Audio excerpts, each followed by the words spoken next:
여러분 안녕하십니까? 화요일 아침 뉴스 퍼레이드 황병준입니다. 도널드 트럼프 미국 대통령이 미국을 상대로 맞불 관세를 발표한 중국에 대해 50%의 추가 관세를 부과하겠다고 경고했습니다. 불확실성 여파로 뉴욕 증시는 급등락을 이어갔습니다. 첫 소식 송민선 기자입니다. 미국이 34% 상호 관세를 부과하자 곧바로 똑같은 세율의 대미 보복 관세를 발표한 중국. 여기에 도널드 트럼프 미국 대통령이 추가 관세를 부과하겠다고 으름장을 놨습니다. 현지 시간으로 7일 트럼프 대통령은 자신의 소셜미디어를 통해 중국이 8일까지 보복 관세 34%를 철회하지 않으면 미국은 중국에 50%의 추가 관세를 부과하고 이는 9일부터 발효될 거라고 밝혔습니다. 이 조치가 현실화되면 중국은 트럼프 취임 이후 104%의 관세를 짊어지게 됩니다. 트럼프 대통령은 또 중국이 자신의 요구를 수용하지 않을 경우 중국이 요청한 모든 대화는 취소될 거라며 미국과의 회담을 요구한 다른 나라들과의 협상은 즉시 시작될 거라고 밝혔습니다. 중국과 그 외 다른 국가들을 분리 대응하겠다는 의지를 드러낸 걸로 풀이됩니다. With China, and I said if that tariff isn't removed by tomorrow at 12 o'clock, we're putting a 50% tariff on above the tariffs that we put on. 严重损害多边贸易体制，严重冲击世界经济复苏进程，必然遭到国际社会的普遍反对。 이 같은 상호 관세 후폭풍으로 불확실성이 커지면서 뉴욕 증시는 급등락을 거듭했습니다. 현지 시간 7일 뉴욕 증시 3대 지수는 3거래일 연속 급락세로 출발했는데 도중에 중국을 뺀 모든 나라의 90일간 상호 관세 부과를 일시 중단한다는 소식이 들리자 빠르게 급등했습니다. 하지만 백악관이 가짜뉴스라고 공식 부인하면서 다우와 S&P 500 지수는 하락 마감했습니다. TV조선 송미선입니다. 윤석열 전 대통령 파면으로 치러지는 조기 대선이 오는 6월 3일에 실시됩니다. 정부는 오늘 국무회의를 거쳐 일자를 확정할 계획인데 선거까지 56일밖에 남지 않은 만큼 숨가쁜 대선 레이스가 펼쳐질 전망입니다. 차정승 기자입니다. 정부는 한덕수 대통령 권한대행 주재로 국무회의를 열고 오는 6월 3일을 차기 대통령 선거일로 지정하는 안건을 심의 의결합니다. 헌재가 대통령 탄핵을 확정한 다음 날부터 60일 이내에 대선을 치러야 하는데 선거 준비 기간 등을 고려해 법이 정한 가장 늦은 날을 선거일로 확정할 계획입니다. 정부 관계자는 중대한 결정 사안인데다 대선일을 임시 공휴일로 지정하는 사안도 있어 심의를 거치게 됐다고 설명했습니다. 주어진 시간이 그리 길지 않습니다. 선거가 공명, 정대하게 치러질 수 있도록 해야 합니다. 선거일이 6월 3일로 확정되면 5월 10일과 11일 후보 등록이 이루어지고 12일부터는 선거운동이 시작됩니다. 사전투표는 5월 29일부터 이틀간 실시됩니다. 선거에 입후보하려는 공직자는 선거 30일 전인 5월 4일까지 공직에서 물러나야 합니다. 교육부는 차기 대선일이 6월 고교생 모의평가 날짜와 겹치는 만큼 시험 일정을 변경할 걸로 보입니다. TV조선 차정승입니다. 네, 조기 대선을 앞두고 유력 대권 주자들의 공식 출마 선언이 이어지고 있습니다. 진보 진영에서는 비명계 김두관 전 의원이 출마 선언에 나섰고 대선 경선 선관위를 꾸린 국민의힘은 이르면 다음 주 1차 후보를 추릴 전망입니다. 장동욱 기자의 보도입니다. 민주당의 대권 잠룡들 중 첫 번째로 출마를 선언한 건 비명계인 김두관 전 의원. 개헌과 더불어 범진보 진영 모든 후보가 경쟁해 후보를 뽑는 완전 국민 경선을 내걸었습니다. 어대면 경선으로는 본선 승리를 장담할 수 없기에 출마합니다. 바로 지난 대선에서 그런 사태가 벌어지지 않았습니까? 또 다른 잠룡으로 꼽히는 김경수 전 경남지사, 김동연 경기지사 역시 이르면 이번 주 안으로 출마를 선언할 것이라는 예측이 나오는 가운데 민주당 지도부에서 비명계 주자들 일부가 내세운 완전 국민 경선제를 받아들일 가능성은 낮다는 관측도 나옵니다. 한편 국민의힘도 대통령 파면 사흘 만에 비대위 회의를 열고 황우여 전 비대위원장이 이끄는 대선 경선 선거관리위원회를 구성했습니다. 오는 9일 첫 회의를 통해 경선 일정을 확정하게 되면 이르면 다음 주 초 1차 경선 컷오프가 진행될 가능성도 있습니다. 국민의힘에선 안철수 후보가 오늘 광화문에서 당 후보로는 처음으로 출정식을 열고 대권 도전을 선언합니다. 광화문 광장은 국민 통합의 상징이 되어야 되는 그런 장소입니다. 네. 다시 한 번 더 시대 전환을 해서 다시 우리나라 경제를 살리겠다. 한동훈 전 대표를 비롯해 홍준표 대구시장과 김문수 고용노동부 장관, 오세훈 서울시장 등도 출마 선언 시기를 조율하고 있습니다. TV조선 장동우입니다. 네, 대선과 동시에 국민 개연 투표를 실시하자는 제안에 민주당 이재명 대표가 내란 종식이 먼저라면서 사실상 거부 입장을 밝혔습니다. 이 대표는 각 주자들이 권력구조 개편과 관련한 개헌을 공약으로 내걸고 대선 이후에 하면 된다고 했습니다. 최영국 기자의 보도입니다. 민주당 이재명 대표는 우원식 국회의장이 제안한 개헌 필요성엔 동의한다면서도 지금은 때가 아니라고 했습니다. 지금은 개헌도 중요하지만 내란 극복이 훨씬 더 중요한 과제다라는 점에 초점을 맞춰주시기를 부탁드립니다. 개헌을 하려면 개헌 투표도 사전 투표를 할 수 있게 국민투표법을 개정해야 한다며 물리적으로 어렵다고 했습니다. 5.18 정신을 헌법 전문에 담고 개헌 요건을 강화하는 등의 개헌은 가능하다고 했지만 대선과 개헌 투표를 동시에 하자는 우 의장의 제안을 사실상 거부한 걸로 해석됐습니다. 복잡한 문제들은 각 대선 후보들이 국민에게 약속을 하고 대선이 끝난 후에 최대한 신속하게 개헌을 그 공약대로 하면 될 것 같습니다. 이 대표는 지난 대선 후보 당시 제왕적 대통령제를 끝내겠다며 4년 중임제 도입 등의 개헌을 공약했고 지난 2022년 국회 연설에서도 22대 총선과 함께 개헌 국민투표를 제안한 바 있습니다. 5년 단임제를 4년 중임제로 바꾸어서 책임 정치를 가능하게 하고 국정의 연속성을 높여야 합니다. 입장이 바뀐 것 아니냐는 지적에 이 대표 측 관계자는 개헌 필요성에 공감하는 건 변함이 없다면서도 지금 당장 할 수 있는 개헌의 수준이 뭐냐는 건 다른 문제라고 설명했습니다. TV조선 최원국입니다.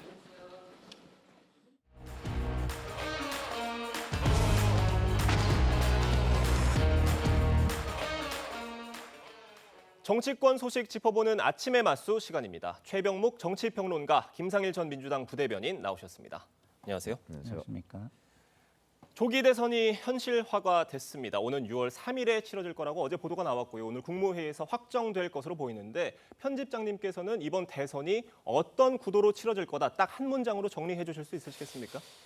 사실은 각 당이 그 목표로 하고 있는 구도 조금씩 다를 겁니다. 그런데 어차피 지금 윤석열 전 대통령이 헌재에서 탄핵이 인용되면서 그 이제 정치권에서 사실상 실질적인 영향력은 그 없는 셈이 됐거든요.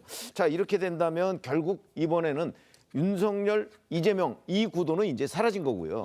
그다음에 이재명 대표인데 국민의힘은 아직 그 주자가 없습니다. 그래서 한마디로 정리하자면 결국 이번 대선은 이재명 대표냐 아니냐 요 구도로 전개가 될 것이다 이렇게 예상할 수 있겠습니다. 어떤 변수가 있다면은 어떤 걸 좀 꼽을 수가 있겠습니까? 지금 이재명 대표의 사법 리스크 얘기를 많이 하지만 사실은 그 대선이 있기 전에, 그러니까 6월 3일 전에 대법원에서 뭐 선거법 관련한 확정 판결이 나올 가능성은 저는 없다고 봅니다.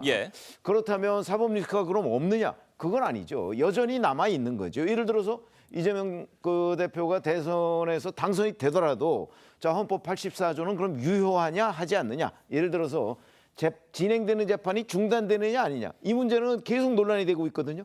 다수설은 중단되지 않는다는 게 그 다수설입니다. 자, 그렇다면 결국 그 이재명 대표가 대통령이 되더라도 그러면 재판은 계속 진행된다면 또는 진행이 되지 않는다면 이라고 하는 논란은 끊이지 않을 거기 때문에 이런 부분이 아마 대선 과정에서 그 계속 공격의 대상이 될 겁니다. 그러니까 국민의힘이 그 부분을 계속 공격을 할 것이고 법원에서는 그에 관해서 아마 유권 해석을 하지 않을 겁니다.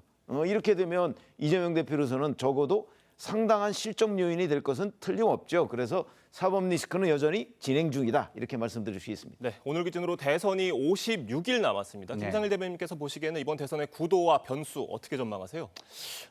이번 대선은 아무래도 그 가장 중요한 변수가 국민의힘의 후보 경선입니다. 예. 그래서 후보 경선이 흥행을 일으키고 그다음에 여당 내 야당 후보를 선출함으로써 극적 반전 효과가 나오고 그다음에 중도 확장성을 극적으로 확장한다면 예. 그러면은 민주당의 경선도 흔들릴 수밖에 없죠. 왜냐하면 중도층 지지의 변화가 보이면 지금의 중도 확장성이 문제가 된다라고 지금 지적되고 있는 이재명 후보가 흔들릴 수 있고 비명계 후보들의 목소리에 힘이 실릴 가능성이 있습니다. 그러나 국민의힘 그 후보 경선이 그냥 무난하게 윤석열 세력의 옹립 이런 식으로 간다면 예. 국민의 이 정권 심판 정선은 계속 이어질 것이고요. 그럼 무난하게 이재명 후보로 민주당 후보 경선도 갈 것이고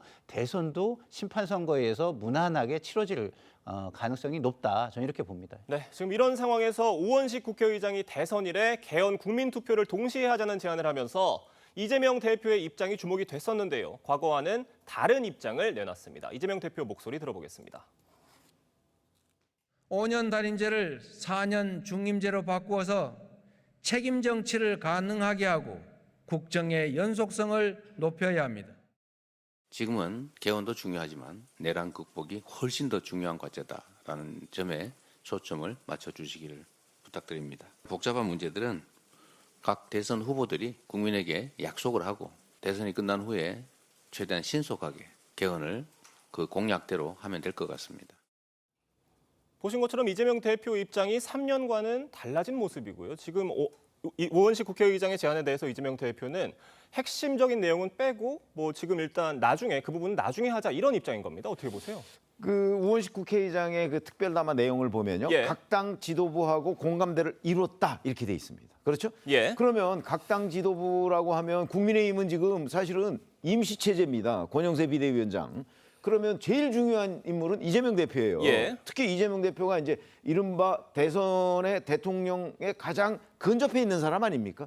근데 그 각 당 지도부라는 건 결국 이재명 대표와도 공감대를 이뤘다는 얘기인데 그럼 이재명 대표 얘기를 들어보면 지금 완전히 다른 얘기잖아요. 예. 그런 점에서 본다면 저는 어떻게 보냐면 사실은 그 우원식 국회의장과 이재명 대표가 얘기를 좀 했던 것이고 그러면서 뭔가 퍼포먼스, 이벤트 이런 거를 만들기로 두 사람 사이에 공감대가 있었다고 저는 봅니다. 그래서 꼭 그 개헌을 하겠다 이런 거보다는 약간은 민주당으로서는 사실은 이 경선 과정에서 워낙 이재명 대표의 당선이 거의 그 확정적이기 때문에 예. 다른 이벤트가 없어요. 그래서 개헌을 이벤트로 끌어들인 저는 이런 상황이라고 보거든요. 그래서 약간은 약속대련 비슷하게 두 사람 간의 공감대가 있었다. 그 얘기는 결국은 시선 분산용 퍼포먼스의 일종이다 이렇게 봅니다. 지금 말씀해 주신 것처럼 네. 우원식 국회의장이 이번 개헌안에 대해서 양당과 어떤 공감대가 있었다 이렇게 얘기를 했었는데 네. 지금 이재명 대표는 그 얘기와는 완전히 다른 얘기를 한 겁니다. 이유가 네. 뭐라고 보세요? 그거는 이런 거죠. 국민과 국가의 이익을 생각하면 개헌이 필요하고 개헌 논의를 통해서 조금이라도 그것을 한 발이라도 앞으로 전진시키는 게 필요한 거지만 예. 지금 현재의 자신의 이익과 자신의 미래를 생각하면 그게 도움이 될 것이 별로 없잖아요. 그렇기 때문에 당연히 지금의 입장은 본인의 이익과 그다음에 대선에서 본인의 어떤 이익 이런 걸 생각하는 거 아닌가 이런 생각이 들고요. 지금 역사적으로 보면 이런 겁니다. 모든 정치인이 여당 입장이 될 때는 개헌을 반대를 합니다. 예. 야당이나 도전자 입장일 때는 개헌을 찬성합니다. 이것이 반복돼 왔고 결국에는 개헌 논의는 이루어지지 않았거든요. 그럼 개헌 논의라는 것이 언제 이루어질 것이냐? 앞으로 영원히 이루어질 수가 없는 겁니다. 이런 식이라면. 그래서 논의가 가능할 때 조금이라도 진전시키는 게 정치인들의 진정성 있는 정치하는 자세다. 이런 생각이 듭니다. 지금 친명계에서는요. 우원식 국회의장을 향해서 네. 국회의장 놀이를 중단해라 이런 강한 목소리가 나왔고 지금 우원식 국회의장 측에서는 좀 예의를 지켜야 되는데 선을 넘었다 이런 식의 반응이 지금 나왔거든요. 이 상황은 어떻게 보십니까? 국회의장 놀이 이렇게 얘기하면 그 말을 하신 분은 무슨 놀이를 하시는 건가요? 예? 그거는 왕놀이를 하시는 건가요?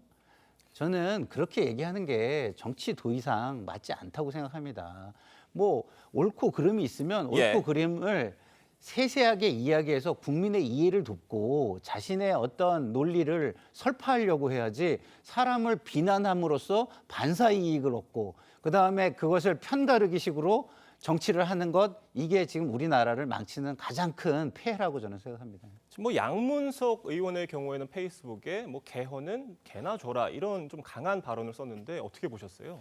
그러니까 저는 여기서 또 한마디로 정리하자면 이런 예. 느낌을 받습니다. 아까 제가 가지고 있던 시각의 연장선상에서 예. 보면 사실은 연작이 대붕의 뜻을 어찌 알냐 이런 과거 그 고사가 있죠. 예. 그것처럼 사실은 우원식 국회의장과 이재명 대표 간에는 사실은 이 개헌 제안에 대한 일종의 퍼포먼스를 그 어떻게 전개하기로 저는 상당한 정도의 공감이 있었다고 봅니다. 예. 그렇기 때문에 그걸 잘 모르는 친명계 입장에서는 우원식 국회의장의 모든 화살을 돌리는 거죠.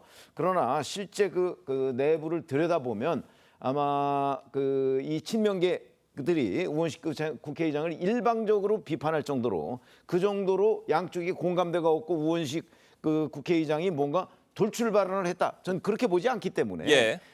친명계가 우원식 의장과 이재명 대표 간에 있었던 그 공감대에 대한 이해가 없기 때문이다. 이렇게 생각합니다. 네, 우원식 의장의 제안 이후로 정치권에서는 개헌을 놓고 갑론을박이 벌어지고 있습니다. 어떤 얘기들 나왔는지 들어보겠습니다. 이제 바꿔야 합니다. 낡고 몸에 맞지 않는 87 체제를 넘어야 합니다. 시대적 요구에 부응하겠습니다.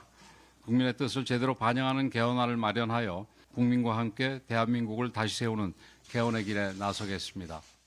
현행 헌법에 대한 불복하는 사람들이 헌정 질서를 불복하는 사람들이 개헌이라는 이름으로 개헌 추진 세력이 되고 뭐 이런 약간 좀 전도되는 상황이 벌어지지 않겠습니까? 저희 민주당이 집권하게 되면 저희들은 그 공약을 개헌안으로 제출을 하게 될 겁니다. 김상일 대변인. 네. 지금 그러니까 민주당 이재명 대표의 입장은 선 집권 후 개헌을 하겠다 이렇게 정리를 할 수가 있을 것 같은데 네. 지금 결국 국민의힘에서는 그 말을 어떻게 믿느냐 이런 목소리가 나오고 있는 것 같거든요. 어떻게 보세요? 지금까지 선 집권 후 개헌하겠다는 말이 한두 번 있었던 게 아니잖아요. 그래서 우리만 다르다라고 얘기하는 건데 당연히 국민들이나 뭐 다른 타당 입장에서는 예. 그러면 그거를 어떻게 믿을 수 있느냐, 그걸 보장할 수 있는 방법이 무엇이냐라는 질문이 나올 수밖에 없다라고 저는 생각을 합니다. 자, 개헌을 회피하는 거는 제가 아까도 말씀드렸지만 지금 현재의 기득권적 입장을 가지고 있는 쪽입니다. 그러면 그런 식이라면 국가 미래에 대한 고민은 언제 할 수 있죠? 할 수가 없게 되는 겁니다. 예. 계속해서 미뤄지고 또 미뤄지고 우리가 연금 개혁이든 뭐 굉장히 중요한 개혁 과제들이 있을 때 항상 어떻게 했습니까? 시간이 없다거나 시기가 무르익지 않았다거나 이런 식으로 계속 미뤄지고 또 미뤄졌는데 그것이 반복되는 것이 될 것이라고 많은 사람들이 우려하는 것 같습니다. 네, 지금 국민의힘에서는 뭐 개헌 특위에 뭐 인원을 추천하겠다. 지금 우원식 국회의장의 그런 시간표에는 어느 정도 동의를 한 것 같은데 지금 정치권에서 개헌 논의가 좀 어떻게 진행될 것으로 보세요? 뭐 아시다시피 지금 김상일 평론가 얘기하셨지만 예. 사실은 이게 결론적으로 어떻게 될 것이냐 하는 거는 정치권을 좀 안다는 사람은 웬만큼 예상을 할 수가 있어요. 예. 결론적으로 안 될 거라고 저는 생각하거든요. 네. 과거에도 여러 번 이런 일이 있었습니다. 그러면 국민의힘은 안 될 것 뻔히 알면서 왜 여기에 힘을 싣느냐? 그거는 민주당 일각의 개헌 논의가 있어요. 그렇죠? 그리고 동의하는 사람들도 있고요. 그러니까 거기에 힘을 실어주면서 뭔가 이걸 정치 공세용으로 좀 활용하자. 뭐 그러고 나서 되면 좋고 뭐 이런 건데 실질적으로 안 될 거라는 걸 저는 국민의힘도 알고 있다고 본다. 그래서 일종의 정치 공세의 도구로 지금 활용을 하고 있는 중인데 네. 여기서 국민의힘이 경계해야 될 부분은 이게 실제 될 거라고 생각하고 너무 힘을 실으면 아마 쓸데없는 데 에너지를 낭비할 가능성이 대단히 높다. 이 점을 경계해야 된다고 생각합니다. 네, 알겠습니다. 저희가 다음 소식도 짚어보겠습니다. 국민의힘은 윤 전 대통령 파면 사흘 만에 황우여 전 의원을 위원장으로 하는 당 경선관리위원회를 출범했습니다. 권영세 비대위원장 얘기 들어보겠습니다. 황우여 전 위원장 경선관리위원장으로 정하셨는데 배경 경선관리 같은 경우에 그 후보자들 간에 첨예하게 대립될 수 있는 부분을 잘 조정하고 또 경우에 따라서는 단호하게 이 결정을 해야 되는데 그 두 부분을 모두 겸비하시는 분이라고 생각합니다. 지금 국민의힘 대권 주자들이요. 지금 굉장히 많은 것 같습니다. 13잠룡이란 말도 나오는데 숫자 자체가 일단 굉장히 많아 보이고 이게 정리를 하려면은 굉장히 지금 시간이 촉박한 상황으로 보여요. 지금 경선 스케줄이 어떻게 돌아갈 것으로 좀 예상하세요? 그렇죠. 우선 경선관리위원회를 곧바로 어제 사실 구성하지 않았습니까? 예. 근데 이런 거 한번 생각해 보시죠. 2017년에도요. 박근혜 대통령이 탄핵된 뒤에 21일 만에 홍준표 후보가 당시 한나라당 후보로 선출이 됐어요. 자유한국당 후보인가요? 예, 선출이 됐어요. 예. 근데 지금도 4일 이제 헌재 탄핵 선고가 있었으니까 21일이면 25일이에요. 오늘이 지금 8일이에요. 얼마 안 남았어요. 예. 이렇기 때문에 제가 보건대 중간에 이런저런 과정을 거치고 하는 것들이 압축적으로 진행되지 않으면 대선을 치를 수가 없는 지경이다. 물론 그동안에는 국민의힘에서 플랜 B를 준비해 왔다가도 그걸 공개적으로 드러내지 못하고 있는 상황이었잖아요. 예. 그렇기 때문에 지금은 어차피 윤석열 대통령이 지금 탄핵된 이 상황인데 국면을 빨리 바꿔서 국민의힘 중심에, 그러니까 윤석열 대통령이라는 변수를 딱 제외시켜놓은 국민의힘의 중심에 지금 뭔가 진행을 해나가야 돼요. 예. 그래서 아마 지금 언론 보도에 보면 내일쯤 후보 등록 공고를 한다 이런 얘기도 있거든요. 예. 그러니까 국민의힘 경선 등록 네. 이런 것들을 통해서 정말 압축적으로 아마 경선이 진행되지 않겠는가. 아마 황우여 경선관리위원장이 그런 식으로 선택을 할 거라고 저는 봅니다. 지금 민주당에서는 국민의힘이 아예 후보를 내지 말아야 된다 이렇게 지금 강한 목소리까지 나왔습니다. 이건 어떻게 평가하십니까? 그건 정치적인 주장이죠. 왜냐하면 도덕적 우위를 점하기 위한 주장이고요. 예. 지금 계엄 이후에 국민의힘의 모습이 이전에 대한 책임과 반성을 이야기하지 않고 사실상 윤석열 동조 세력으로 오히려 변해가는 모습을 보이고 있습니다. 이런 상황에서 도덕적 우위를 주장하는 정치적인 어떤 슬로건은 굉장히 유효한 정치적인 슬로건이 될 수 있다라는 차원에서 그 부분을 파고드는 것이다 이렇게 보시면 될 것 같습니다. 네, 안철수 의원은 오늘 광화문에서 당 후보로는 처음 출정식을 갖습니다. 홍준표 대구시장은 오는 14일 출마를 공식 선언을 하고 한동훈 전 대표의 출마 선언도 임박한 것으로 전해졌습니다. 이 오세훈 시장과 김문수 장관은 고심 중이라고 하는데 편집장님께서 보시기에는 각 후보들의 경쟁력 어떻게 좀 평가하세요? 사실 지금 단정적으로 얘기하기는 어려운 것이 예. 이제 여러 여론조사 기관 등에서 사실 정치 지도자 여론조사를 하잖아요. 거기에 올라 있는 사람들도 있고 그렇지 않은 사람도 있습니다. 예. 그래서 일반 유권자들한테는 별로 알려지지 않은 사람도 있거든요. 예를 들어서 1997년에 이인재 경기도지사 신드롬을 일으켰어요. 근데 그때까지만 해도 거의 알려지지 않았어요. 그런 것처럼 사실은 이른바 잠재적인 대권 주자 중에서 예. 빛을 발하는 스타가 나올 가능성도 없지 않아요. 그렇기 때문에 지금 숫자가 이제 굉장히 많아 보이지만 예. 이거 아마 경선관리위원회에서 조만간에 정리를 할 거예요. 정리를 통해서 보면 그 중에서 자기 역량을 발휘해서 유권자들이 눈에 띄는 후보가 있을 수도 있고 예. 그렇지 않으면 아마 지금 기존에 거론되는 인물 중에 한 사람이 결국은 이재명 대표의 대항마가 될 것이다. 민주당은 이재명 대표로 사실상 확정된 거 아니겠습니까? 예. 그 대항마로서 떠오르면 그때는 또 새로운 국면이 전개될 것이다. 이렇게 생각합니다. 지금 여러 후보들이 난립할 것으로 예상이 되는 상황인 건데 꼭 선거에선 그렇지 않습니까? 네. 상대당에서 이 후보만큼은 좀 나오지 않았으면 하는 그런 그렇죠. 후보들이 있는데 네. 이번 상황에서 민주당에서는 국민의힘에서 이 후보만큼은 좀 껄끄러울 것 같다. 누굴 꼽을 수 있으세요? 우리가 4.2 재보선을 예. 봐도요. 책임 있는 세력에 대한 심판 선거였습니다. 다음 대선도 그것이 이어질 겁니다. 가장 껄끄러운 후보는 심판하기 어려운 후보가 될 것입니다. 예. 심판하기 어려운 후보고 새로운 신선함을 가진 후보라면 중도 확장력도 갖추게 되겠죠. 그래서 여당 내 야당 같은 후보 그리고 중도 확장력이 있는 후보가 있다면 그것이 가장 껄끄러운 후보가 될 것이고요. 가장 쉬운 후보는 심판의 프레임 안에 갇혀 있는 후보입니다. 다시 말해서 윤석열 동조 세력 같은 예. 그림자 안에 들어가 있는 후보가 나온다면 민주당 입장에서는 그야말로 무슨 나땡이라는 표현이 나오는 후보가 되지 않을까 이렇게 생각이 됩니다. 네.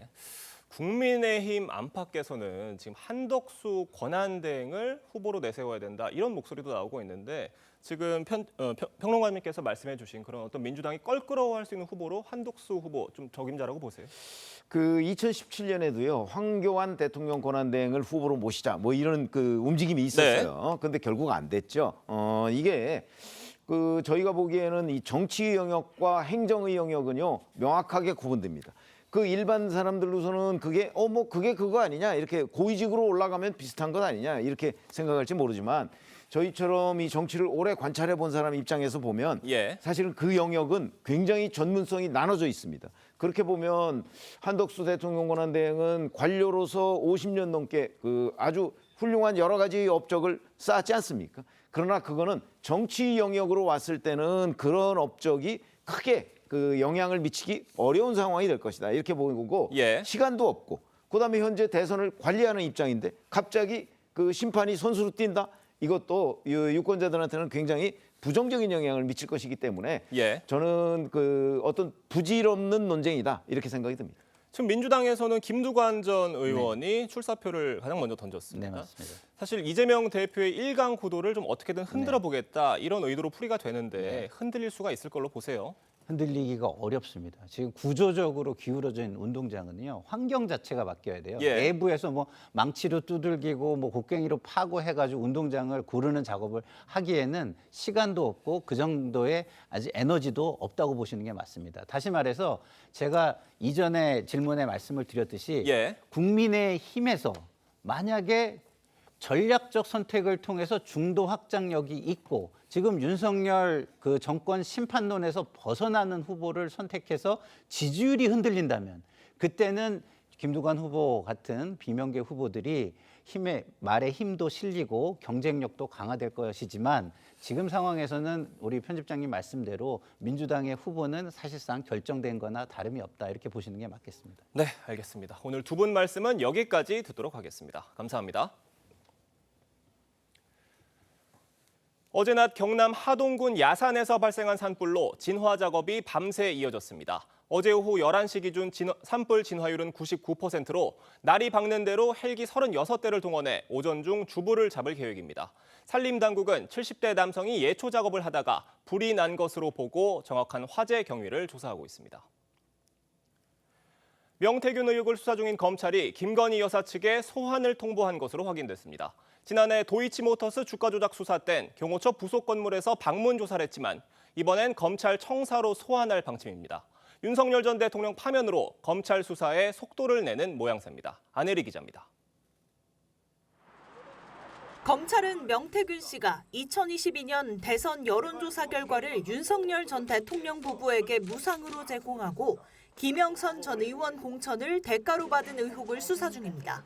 공관위에서 나한테 들고 왔길래 내가 김영선이 경선때도 열심히 뛰었으니까 너는 김영선이 좀 해줘라 그랬는데 거기가 말이 많네. 진짜 평생을 잊지 않겠습니다. 고맙습니다. 명 씨는 김건희 여사와도 통화했습니다. 검찰은 김 여사가 명 씨와 수시로 연락하며 비공표 여론조사를 보고받은 정황을 확인하고 직접 조사가 불가피하다고 판단한 것으로 알려졌습니다. 검찰은 지난 2월부터 김 여사 측에 3월에 출석 조사를 받으라는 입장을 전했습니다. 이에 대해 김 여사 측은 윤 전 대통령의 탄핵 심판이 진행 중인 점과 건강 문제 등을 들어 확답을 하지 않은 것으로 알려졌습니다. 검찰은 앞서 명품 수수와 도이치 주가 조작 의혹 조사 때는 현직 영부인인 만큼 제3의 장소에서 조사했지만 이번엔 김 여사를 검찰청사로 불러 조사할 것으로 보입니다. TV조선 안혜리입니다. 전해드린 대로 검찰이 김건희 여사 측과 소환 일정을 조율 중인 것으로 전해졌습니다. 네, 최진영 변호사, 장현주 변호사와 함께 자세한 이야기 나눠보도록 하겠습니다. 안녕하세요. 네, 안녕하십니까. 최진영 변호사님, 김건희 여사 소환 조사 가능할 것으로 보세요?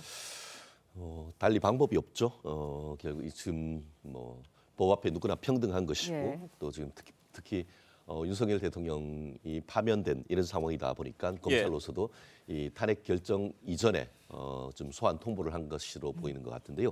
지금 현실적으로 지금 정치자금법 위반 그리고 또 공직선거법 위반 이 부분으로 지금 그 소환을 받았는데 지난 대선 과정에서 여론조사 한 81차례를 이제 제공받았는데 이게 현 시가로 하면은 대략 한 3억 7천만 원 정도 된다고 합니다.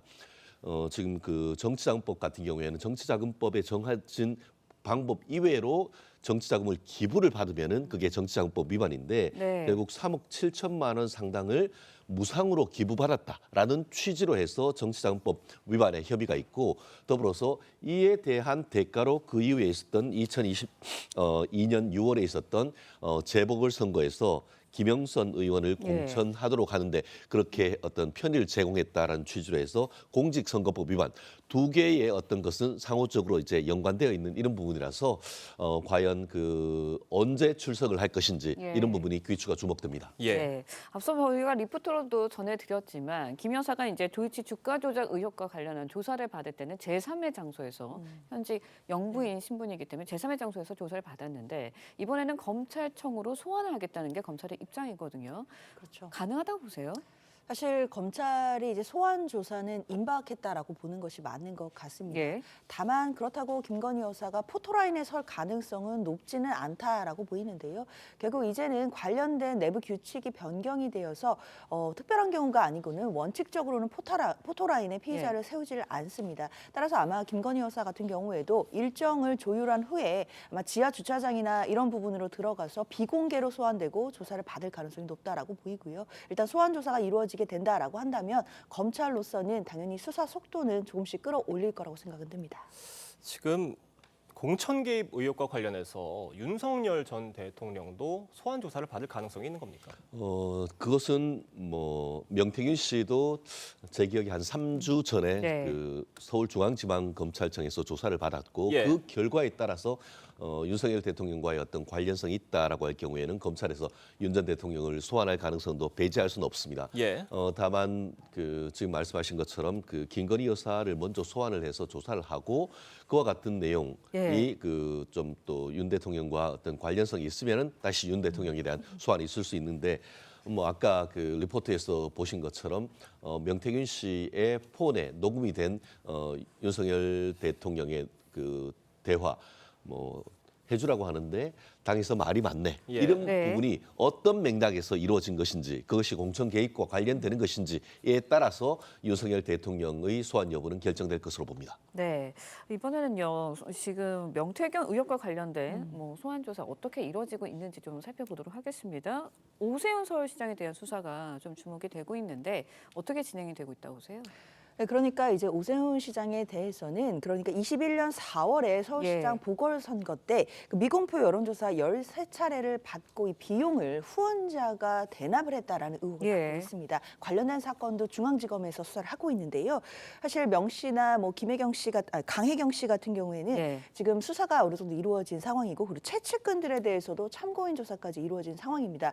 게다가 기억하시겠지만 지난달에는 오세훈 시장의 자택과 사무실에 대해서도 압수수색이 이루어졌기 때문에 강제 수사를 통해서 어느 정도 수사가 이루어지고 있다라는 분석들이 많았습니다. 아무래도 압수수색 이후에는 그 압수물들을 분석한 후에 오세훈 시장에 대해서 소환 조사를 하는 것이 수순이 아니겠느냐라는 예상들이 많긴 했었는데요. 지난주에 이제 윤석열 전 대통령이 파면이 되고 지금 조기 대선 국면이 되면서 과연 오세훈 시장을 소환하게 된다라고 한다면 검찰이 일정을 어떻게 조정해야 될지 이런 부분에 대해서는 검찰로서는 검토가 필요할 것으로 보입니다. 네, 저희가 다음 이야기로 넘어가 보겠습니다. 이재명 민주당 대표가 증인으로 소환된 대장동 민간업자 배임 혐의 재판에 5차례 연달아 불출석을 했습니다. 이재명 대표가 출석을 하지 않아서 재판부가 과태료도 연달아 부과를 했었는데 지금 재판부가 결국 이재명 대표 소환을 포기를 하기로 했어요. 이게 지금 이재명 대표가 유력 대선 주자라는 이유로 이걸 재판부가 의식하는 게 아니냐 이런 비판이 지금 법조계에서도 나오고 있다고 합니다. 그렇습니다. 결국 법원이 국회의원의 방탄복을 뚫지 못했다. 뭐 이렇게 평가를 할 수 있지 않습니까?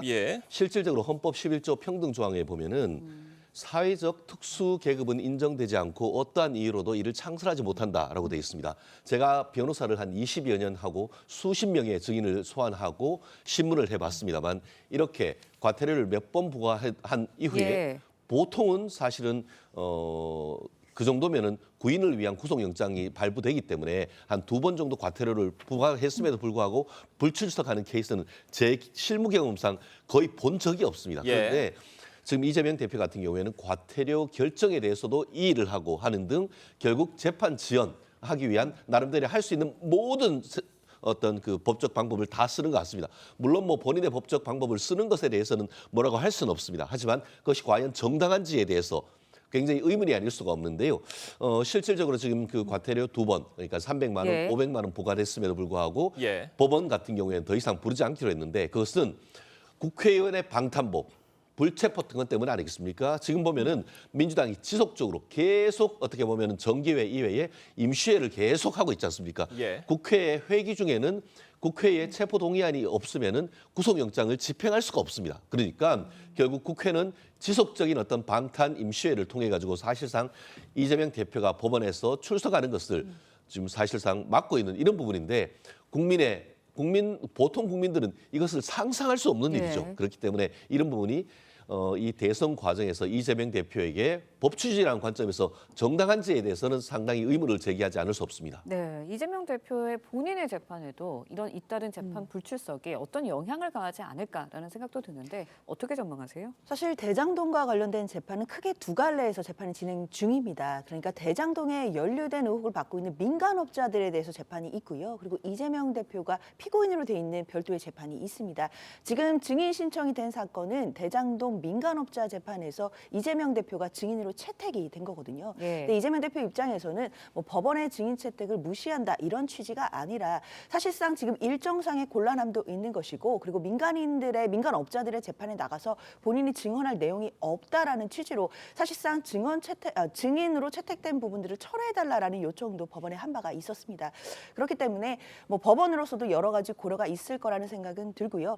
다만 이런 태도들 자체가 본인의 재판에도 불리하게 작용하는 것 아니냐 이런 분석도 나오기는 하지만 엄밀히 말하면 별개의 재판이기 때문에 각자의 재판에서 증인 신분인 것과 또 피고인 신분으로 재판을 받는 부분 이 부분은 또 별도로 작용할 수도 있겠다라고 생각도 됩니다. 네, 지금 이재명 대표는 선거법 위반 사건의 최종심 소송 서류도 일주일째 받지 않고 있다고 하는데 이 부분에 대해서 재판부가 좀 어떻게 볼 것으로 보세요? 그래서 지금 특별 송달을 신청한 것 같습니다. 아시다시피 지금 이재명 대표의 지역구는 인천이다 보니까 인천지방법원에 그 특별 송달을 신청을 했고 또 남부지방법원에도 지금 이 특별 송달을 신청했는데 남부지방법원에 했는 것은 여의도 이재명 대표 사무실로 이 서총서를 송달하기 위한 그런 부분으로 보이는 것 같습니다. 어떻게든 이 서류를 받으면 그때로부터 10일 이내에 답변서를 내야 되고 답변서를 내지 않는다 하더라도 그로부터 금방 이제 심리가 시작되니까 최대한 어떻게 보면은 이재명 대표로서는 형사 사법 리스크를 물리려고 하는 것 같은데 국민으로서는 답답하기 그지없는 것 같습니다. 네, 알겠습니다. 오늘 두 분 말씀 여기까지 듣겠습니다. 감사합니다. 고맙습니다. 어제 트럼프발 관세 폭탄에 전 세계 증시가 속절없이 주저앉으면서 검은 월요일을 맞았습니다. 네, 우리 증시도 5% 넘게 폭락하면서 일시 거래 중단 조치가 내려지기도 했는데요. 국내 증시에서는 시가총액 130조 원이 증발했고 환율도 5년 만에 최대폭으로 뛰었습니다. 김창섭 기자의 보도입니다. My fellow Americans, this is Liberation Day. 트럼프의 희망찬 선언에도 지난주 미국 증시는 연이틀 폭락했고 그 여파는 아시아 증시를 강타했습니다. 코스피와 코스닥 모두 5% 넘게 하락했고 장 초반 프로그램 매매를 중단하는 사이드카가 발동됐습니다. 일본과 중국은 7%대, 홍콩은 무려 13%가 떨어졌고 대만은 10% 가까이 하락해 35년 만에 최대 낙폭을 기록했습니다. 중국과의 대화하지 않겠다. 강경한 스탠스가 계속되는 와중에 이후의 보복 관세가 현실화될 것이라는 걱정들이 계속적으로 시장을 압박하고 있다고 하죠. 코스피와 코스닥이 모두 폭락하면서 국내 증시에서 시가총액 130조 원이 증발했습니다. 기관과 개인이 저가 매수에 나섰지만 외국인이 2조 2,800억 원을 팔아치웠습니다. 이 때문에 원달러 환율이 5년 만에 최대폭인 33원이 오르면서 1,467원까지 치솟았습니다. 무역 분쟁과 관련돼서 관세가 장기화될 경우에는 경기 침체가 극심하게 올 수가 있어요. 전문가들은 관세 전쟁 불확실성이 여전한 만큼 금융시장 불안이 장기화할 수 있다는 우려를 내놓고 있습니다. TV조선 김사소입니다. 네, 삼성전자의 올해 1분기 영업이익이 6조 6천억 원으로 잠정 집계됐습니다. 이 수치는 지난해 동기보다 0.15% 감소한 것으로 시장 전망치 4조 9천억 원보다는 상회한 성적입니다. 매출은 79조 원으로 작년 동기 대비 9.84% 늘었습니다.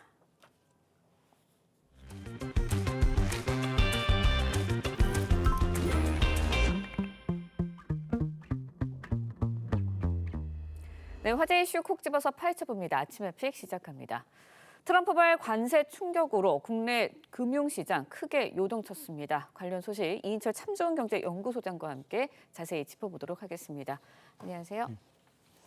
네, 어제 국내 증시 5% 넘게 폭락을 했습니다. 개장하자마자 사이드카 발동되고요. 거래 중단까지 갔는데 하루 사이에 100조 원, 시가총액 100조 원 이상이 넘게 빠졌어요. 증발을 했어요. 어제 그렇습니다. 상황 어땠던 거예요? 맞습니다. 이제 트럼프발 관세 전쟁이 이제 치킨 게임으로 치닫고 있습니다. 네. 특히 중국이 보복 카드를 꺼낸 것이 트리거가 됐습니다.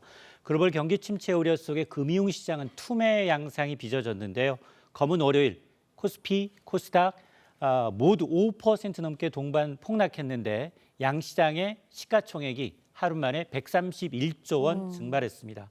개장하자마자 코스피는 매도 사이드카가 발동을 했는데요. 네. 코스피 200 선물이 5% 이상 급락하면서 1분 이상 지속이 되면 5분 동안 프로그램 매매가 정지됩니다. 과열을 좀 시키자라는 조치인데 지난해 8월 블랙 먼데이 이후 네. 8개월여 만에 처음인데요. 외국인 투자자들은 어제 유가증권 시장에서만 무려 2조 1천억 원어치를 내다 팔았습니다. 아, 네. 정말 어제 증시 굉장히 충격적인 상황이지 않았나라는 생각이 드는데 문제는 이거예요. 이게 일시적인 하락장인지 앞으로도 계속될 건지 어떻게 전망하세요? 전문가들도 의견이 좀 엇갈리는 것 같아요. 맞습니다. 이게 지금 트럼프발 관세 불확실성이 여전하다. 예. 이 얘기는 이제 팬데믹급 폭락장을 기록했지만 여전히 추세 반전을 기대하기는 쉽지 않다라는 얘기인데요. 다만 국내 증시는 상당히 저평가 국면에 진입돼 있기 때문에 상대적으로 낙폭은 좀 줄어들 수는 있습니다. 네. 우선 이제 주식 추세 반전이 쉽지 않은 비관론이 팽배한 이유 크게 세 가지입니다. 첫 번째가 미국 주요 지수 나스닥과 S&P 500 지수가 고점 대비 20% 넘게 빠졌기 때문에 네. 본격적인 침체장에 진입했다라는 겁니다. 이 얘기는 지금까지 상승폭의 절반 가까이를 이제 하락할 수도 있다라는 얘기고 두 번째 트럼프 대통령은 이런 금융시장 불안에도 불구하고 마이웨이 그렇죠. 계속해서 관세 정책을 강행하겠다라는 입장입니다. 이렇게 이제 치킨 게임 양상이 계속되다 보니 실제로 JP 모건은 올해 미국 경제 마이너스 성장, 역성장할 것이다라는 지적까지 나오고 있고 세 번째는 트럼프의 압박에도 불구하고 제롬 파월 의장 네. 금리 인하 서두르지 않겠다라는 겁니다. 자, 그러면 이제 조금 희망을 겨뤄볼 만한 호재는 뭐냐? 다만 트럼프 대통령이 오락가락하고 있거든요. 정말로 양자 간 협상을 통해서 네. 일부 국가가 관세를 유예하거나 아니면 조금 낮아질 경우 시장에 반등 가능성은 남아 있습니다. 네. 그러면 우리나라 증시에는 앞으로 어떤 영향을 미칠지 여기에 관심이 쏠리는 거잖아요. 어떻게 보세요? 맞습니다. 사실 오늘 새벽에 마감한 뉴욕 증시가 패닉셀이 다소 멈췄다라는 것은 이제 긍정적인데요. 관세 불확실성이 여전하기 때문에 변동성 장세는 이어질 수 있습니다. 네. 오늘 새벽에 트럼프 대통령의 관세 정책에 대한 불확실성으로 이제 롤러코스터 장세를 연출한 끝에 네. 기술주 중심의 나스닥 지수가 0.1% 강보 합세로 반전을 냈고요. 다우와 S&P 500 지수는 하락했는데 사실 네. 어떤 뉴스가 있었느냐? 네. 트럼프 대통령이 관세를 90일 유예할 것이다라는 보도가 있었는데 가짜 뉴스로 해명되니까 다시 하락했습니다. 다만 이제 필라델피아 반도체 업종 지수가 2% 넘게 반등하면서 엔비디아가 기술주 반등을 주도했는데요. 이런 것들은 오늘장 개장하는 국내 증시의 출발은 좀 좋아 보입니다. 네. 하지만 관세 불확실성이 여전하기 때문에 아마 장중 변동성은 커질 수 있습니다. 네, 알겠습니다. 이번에는 중국 이야기도 좀 해보도록 하겠습니다. 트럼프 대통령의 관세 정책에 대해서 보복 관세 34% 발표를 했어요, 중국이. 그러다 보니까 다시 또 트럼프 대통령이 중국에 대해서 50% 추가 관세 부과하겠다. 자신의 SNS에다 밝혔거든요. 맞습니다. 그럼 관세를 계속 확대하겠다는 건가요? 맞습니다. 지금 펜타닐 때문에 20% 매겼죠. 예. 중국의 상호 관세 34%, 4%. 합쳐서 54%인데 이번에 중국이 이제 보복 관세를 내놓으니 맞대응 차원에서 50%를 추가하겠다는 겁니다. 그러니까요. 이렇게 되면 최대 104%. 미국 소비자 입장에서는 중국산 제품을 2배 가까이, 2배 넘게 줘야 된다라는 얘기인데요. 트럼프 대통령의 의도는 크게 두 가지인 것 같습니다. 중국과의 모든 대화를 중단하겠다라고 선언했지만 지금 협상을 요청한 50여 개 국가와는 바로 협상을 시작하겠다라고 얘기했거든요. 이 얘기는 뭐냐? 일단 중국을 좀 고립시키겠다라는 의도가 포함이 돼 있고 또 하나는 뭐냐? 강경하게 나간 중국을 먼저 때림으로 해서 다른 나라가 맞불 관세를 놓는 것을 좀 차단하려는 그런 의도가 있는 것으로 분석이 됩니다. 네, 중국과 미국의 치킨 게임이 어떻게 전개가 될지 좀 지켜봐야 할 것 같은데요. 환율 이야기도 좀 해야 할 것 같습니다. 원달러 환율 33.7원이나 급등을 하면서 1,367.8원에 거래를 마감을 했거든요. 왜 이렇게 우리가 원화가 약세를 보이는 걸까요? 맞습니다. 정치적 불확실성 해소는 일일 천하에 그쳤습니다.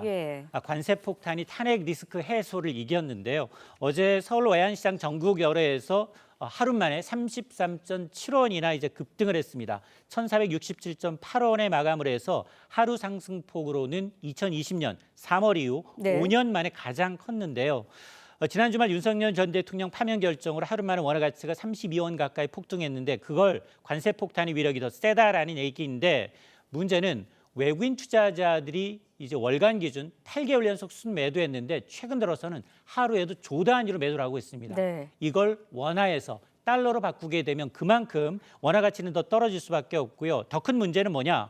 향후 관세 전쟁이 통상 정책으로 통화 정책으로 지금 비화된다. 이럴 경우에는 중국은 위안화 가치를 절할 가능성이 높습니다. 근데 원화는 위안화가 같이 움직이기 때문에 원화 가치는 추가로 하락할 가능성이 더 높습니다. 네, 이렇다 보니까 결국 이제 국내 금융시장 불안이 우리 실물 경제에 미칠 영향, 여기에 대한 우려가 나오고 있거든요. 일단 해외 기관에서 올해 우리나라 경제 성장률 0%대로 전망한 것도 있다고 해요. 어느 정도 안 좋다고 보세요? 맞습니다. 미국이 한국에 부과한 25%의 상호 관세가 상상을 초월한다. 예상보다 좀 더 안 좋다라고 판단하고 있습니다.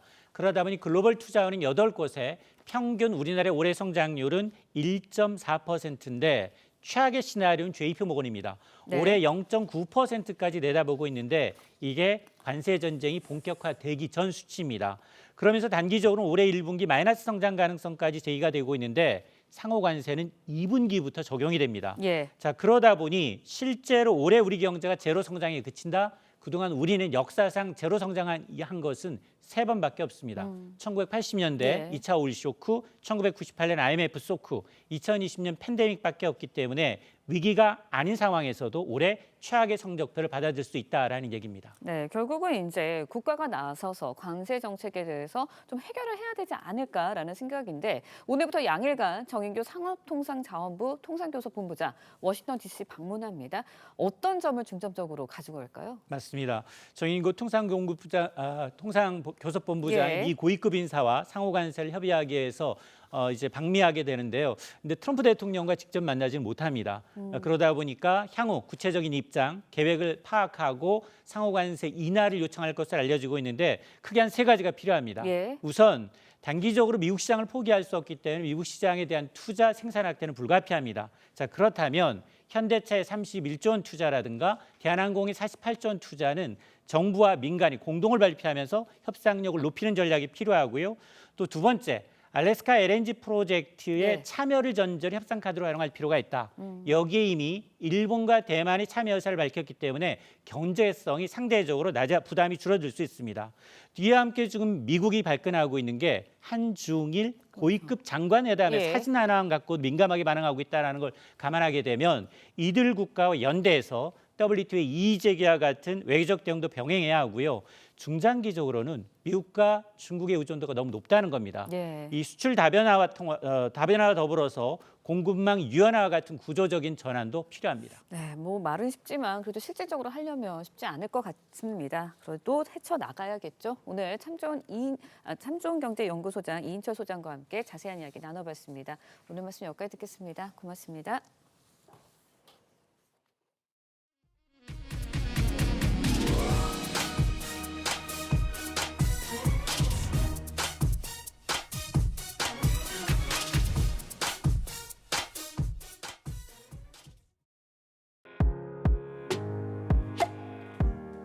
렌즈에 담긴 순간 그 의미를 짚어보는 시간이죠. 사진 기자가 선택한 아침의 한 장입니다. 오늘은 조선일보 사진부 이태경 기자와 함께합니다.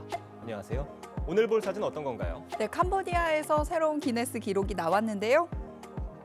이번 기네스 기록의 주인공은 사람이 아닌 아프리카 큰 주머니 쥐입니다. 어떤 사연이 있는지 현장 모습 사진으로 만나보겠습니다. 캄보디아의 프레아 비에이아르 지역의 지뢰밭인데요. 로닌이란 이름의 지뢰 탐지 쥐가 바로 기네스북의 주인공입니다. 지뢰밭에서 작은 몸을 부지런히 움직이고 있는데요. 로닌은 지난 3년간 지뢰 109개와 불발탄 15개를 발견했습니다. 쥐가 탐지 활동을 한다니 참 신기한데 이 쥐들이 사람보다 더 나은 점도 있다고요? 네, 그렇습니다. 이렇게 훈련된 쥐들은 사람보다 훨씬 뛰어난 능력을 보인다고 하는데요. 테니스장 넓이의 구역을 약 30분이면 수색할 수 있다고 합니다. 같은 넓이를 지뢰 제거기를 작업하려면 며칠이 걸린다고 하는데요. 캄보디아는 세계에서 가장 많은 지뢰가 묻힌 나라 중 하나로 지금도 수많은 사람들이 지뢰 관련 사고로 목숨을 잃거나 부상을 당하고 있습니다. 이 작은 쥐의 활약이 이 지역 사람들에게 희망을 가져다주고 있다고 합니다. 평소 쥐에 대해 가지고 있던 인식을 바꿔야 할 것 같다는 생각이 드네요. 지금까지 아침의 한 장이었습니다. 오늘도 맑고 포근한 봄 날씨가 이어지겠습니다. 지금 서울에서는 벚꽃이 분홍빛 물결을 이루고 있는데요. 이번 주는 비 소식이 잦아서 꽃잎이 금세 떨어질 수도 있습니다. 아름다운 찰나의 순간 발걸음을 서두르시기 바랍니다. 한편 연일 고온 건조한 날씨가 이어지면서 산불 위험이 커지고 있습니다. 특히 영남 지방에는 건조특보가 발효 중인데요. 오늘 전국적으로 바람도 강하게 불겠습니다. 특히 동해안에는 강풍주의보가 내려진 가운데 순간 풍속 초속 20m 이상의 강풍이 불겠습니다. 전국 하늘은 대체로 맑겠습니다. 서쪽 지방에는 낮 한때 황사가 유입되면서 공기질이 탁할 수 있겠습니다. 한낮에는 기온이 오르며 일교차가 15도 이상 크게 벌어지겠습니다. 오늘 대부분 22도 안팎의 기온 보이겠습니다. 내일과 모레 전국에 비가 내리겠고요. 이번 주말에도 비 소식 들어있습니다. 오늘의 날씨 이나일입니다. 이상으로 화요일 뉴스 퍼레이드 마칩니다. 네, 저희는 내일 아침 7시 30분에 다시 찾아뵙겠습니다. 시청해주신 여러분 고맙습니다.